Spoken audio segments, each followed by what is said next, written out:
তফসিরে মাজহারির মধ্যে আল্লামা কাজী সানাউল্লাহ পানিপতি রহমতুল্লাহি আলাই, আল্লামা আলুসি রহমতুল্লাহি আলাই বলেন, এই আয়াতের তফসির, এই আয়াত আল্লাহ কেন নাজিল করলেন? মক্কার মধ্যে একবার সাহাবায়ে কেরাম আর কিছু ইহুদি খ্রিস্টানরা একসাথে বসে আছে কাবার চত্বরের সামনে। তো এক পর্যায়ে ইহুদি খ্রিস্টানরা ডাক দিয়া বলতেছে যে এই ঘরের দাম বাইতুল মুকাদ্দাসের চাইতে বেশি না, বরং কাবার চাইতে বেশি দাম হলো বাইতুল মুকাদ্দাস। কোন ঘরের দাম বেশি? বাইতুল্লাহর দাম বেশি না বাইতুল মুকাদ্দাসের দাম বেশি? কথা কয় না, বাইতুল্লাহর দাম বেশি। সাহাবায়ে কেরাম বলতেছে না, বাইতুল্লাহর দাম বেশি। আল্লামা ইমাম রাজি রহমতুল্লাহি আলাই বলেন যে একবার কিছু ইহুদি আর খ্রিস্টানরা সাহাবায়ে কেরামকে বলতেছে, দেখো তোমাদের রসুল আগে বাইতুল মুকাদ্দাসের দিকে ফিরে নামাজ পড়তো, আগে কিন্তু কেবলা কিন্তু বাইতুল মুকাদ্দাস ছিল। রসুল করিম সাল্লাল্লাহু আলাইহি ওয়াসাল্লামকে আল্লাহ পাক নামাজের মধ্যে একদিন বললেন যে আপনি নামাজ পড়েন ওই দিকে, দিল কিন্তু বাইতুল্লাহর দিকে। নামাজের মধ্যে আল্লাহর রসুলকে আল্লাহ ঘুরিয়ে দিছেন যে এখন থেকে আপনার কেবলা হলো বাইতুল্লাহ, ঘুরিয়ে দিছেন। তো ইহুদি আর খ্রিস্টানরা বলতে লাগলো সাহাবায়ে কেরামকে যে তোমাদের রসুল এই বাইতুল মুকাদ্দাস থেকে বাইতুল্লাহর দিকে মুখ ফিরছে। শুধু তাই না, এই বাইতুল মুকাদ্দাসের মধ্যে অনেক নবী রসুল্লাহ আসছেন, অনেক নবী রসুল্লাহ আগমন করছেন। অনেক কথা বলার পর এক পর্যায়ে বলল, শোনো এই বাইতুল্লাহ থেকে বাইতুল মুকাদ্দাসের দাম বেশি। সাহাবায়ে কেরাম দৌড়ে রসুলের কাছে যাওয়ার আগেই আল্লাহ পাক সূরা আলে ইমরানের 96 এবং 97 নং আয়াতে কারিমা আল্লাহ পাক নাজিল করে দিয়েছেন। একটা কথা মনে রাখতে হবে, ইহুদি আর খ্রিস্টানরা সদা সর্বদাই মুসলমানদের চূড়ান্ত পর্যায়ে দুশ্মন।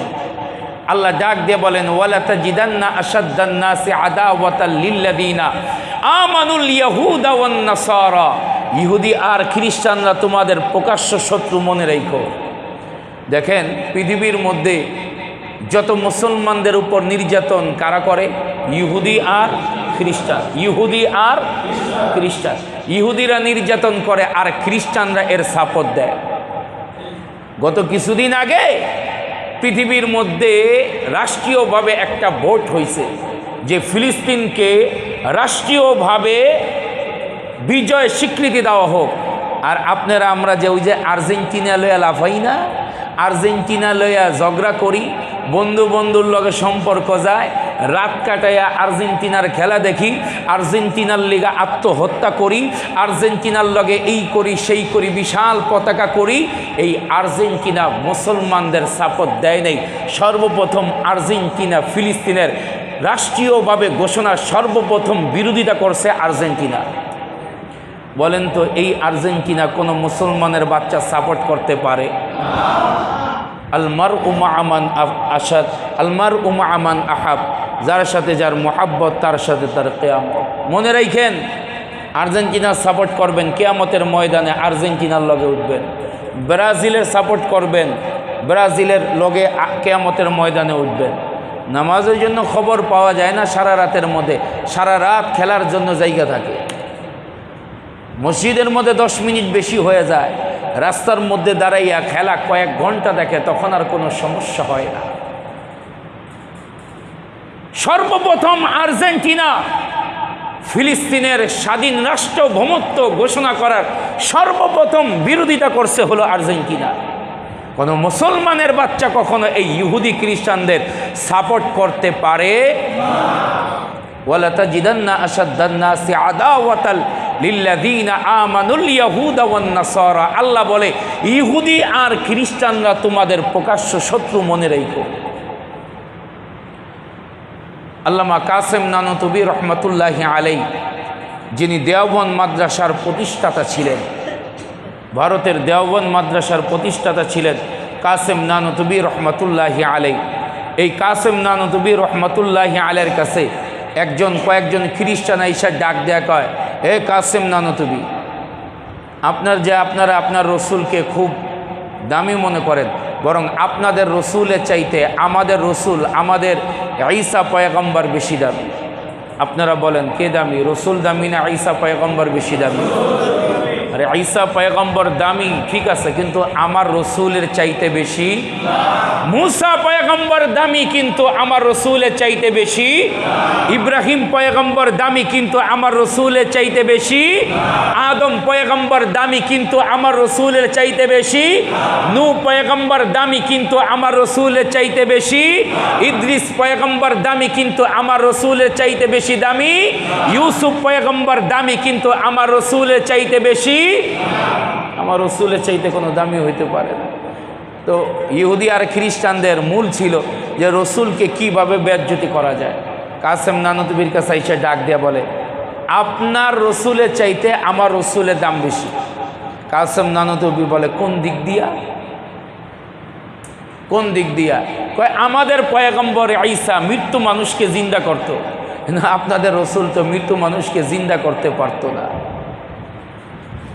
কাসেম নানুতুবি হাইসা ডাক দেখা, আরে মিয়া বোকা, একটা মানুষ মৃত্যু গ্রহণ করলে তার দেহ থেকে খালি রূহ বের হয়, ওই রূহটাকে আবার দেহের মধ্যে ঢুকিয়ে দেওয়া এটা বেশি একটা ব্যাপার না।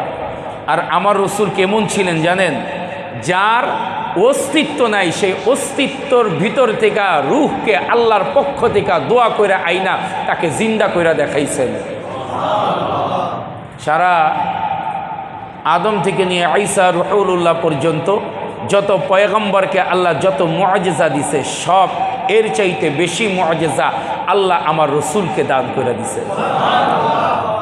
কাসেম নানুতুবি বলে, একটা উদাহরণ আমি আপনাদেরকে দেই। বলে কি উদাহরণ?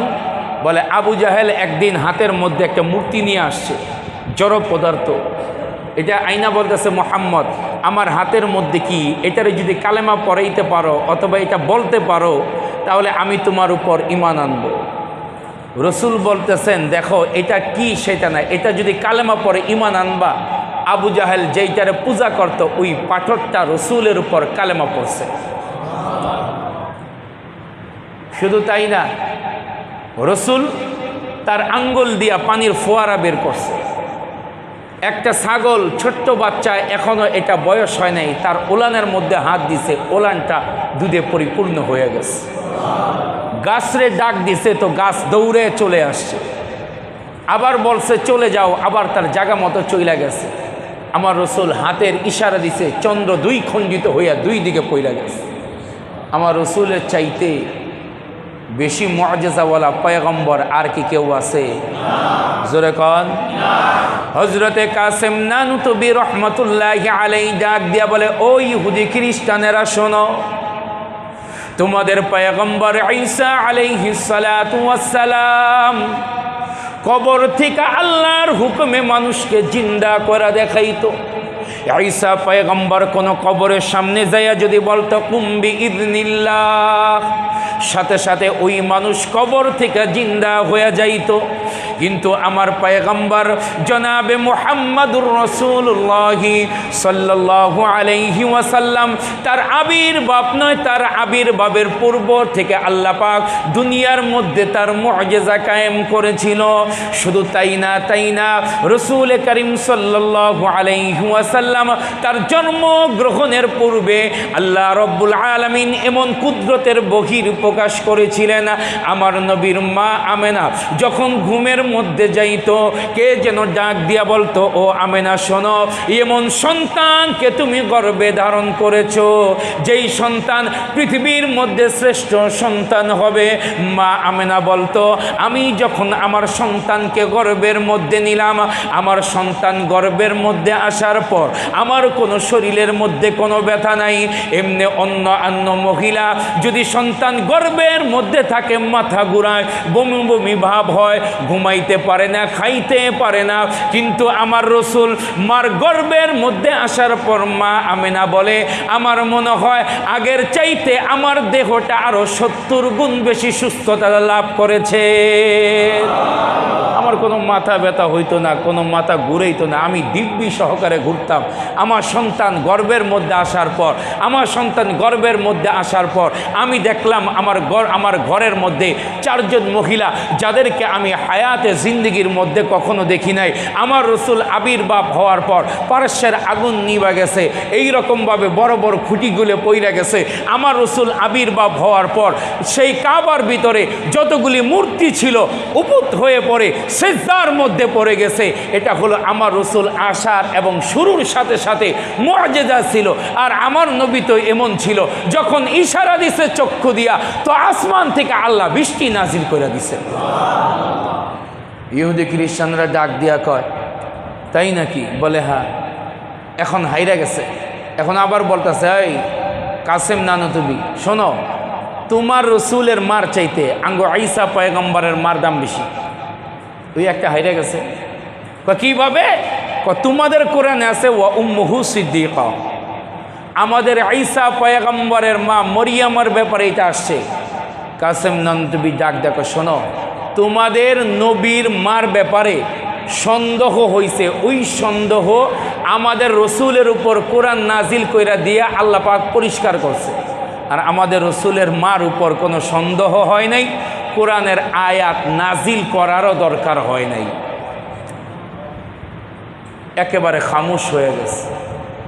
এই কারণে ইহুদি আর খ্রিস্টানরা আঁক থেকেই মুসলমানের দুশ্মন, আঁক থেকেই কি মুসলমানের দুশ্মন।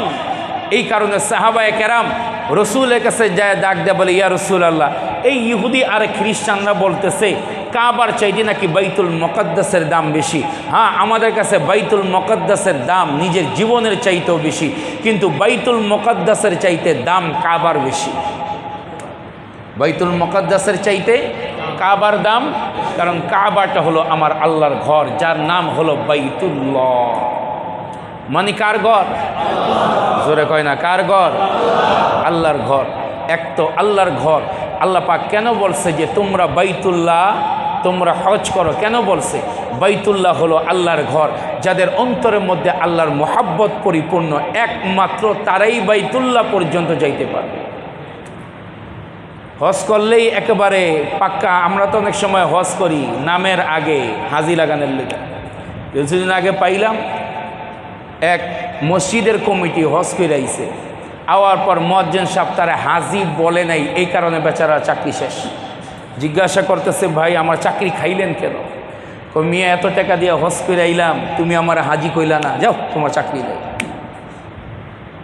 হজ করার মূল উদ্দেশ্য কি? নামের শুরুতে হাজি লাগানো? এই কথা কয় না।